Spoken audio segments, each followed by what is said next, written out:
আসসালামু আলাইকুম ওয়া রাহমাতুল্লাহি ওয়া বারাকাতুহু।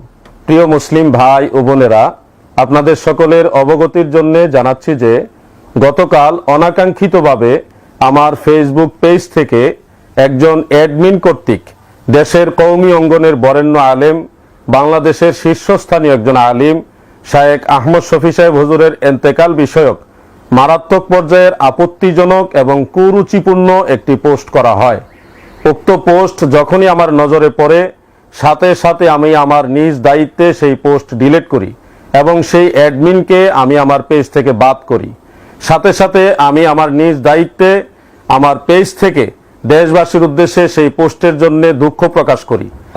বাস্তবেও কেউ মারা গেলে উক্ত মৃত ব্যক্তি সম্পর্কে এই ধরনের পোস্ট করা অবশ্যই অগ্রহণযোগ্য ও নিন্দনীয়। তাই উক্ত পোস্টের কারণে আজকের এই ভিডিও বার্তার মাধ্যমে সকলের কাছে আমি আন্তরিক দুঃখ প্রকাশ করছি এবং আমার ফেসবুক পেজ থেকে এই ধরনের পোস্ট হওয়াটা অবশ্যই দুঃখজনক বিষয়। ভবিষ্যতে আমার এই পেজ থেকে কারো দ্বারা কোনো ধরনের অনাকাঙ্ক্ষিত পোস্ট যেন না হয়, সেই ব্যাপার অবশ্যই আমি দায়িত্বশীল হব ইনশাআল্লাহ। আপনাদের সকলকে অনুরোধ করছি, কেউ মারা গেলে তার ব্যাপারে কটু মন্তব্য করা ইসলাম সায় দেয় না, ইসলাম গ্রহণ করে না। যদি কেউ মারা যায় তার ব্যাপারে ভালো বিষয়টা আলোচনা করার ব্যাপারেই আল্লাহর হাবিব রাসূল আকরাম সাল্লাল্লাহু আলাইহি ওয়াসাল্লাম বলেছেন।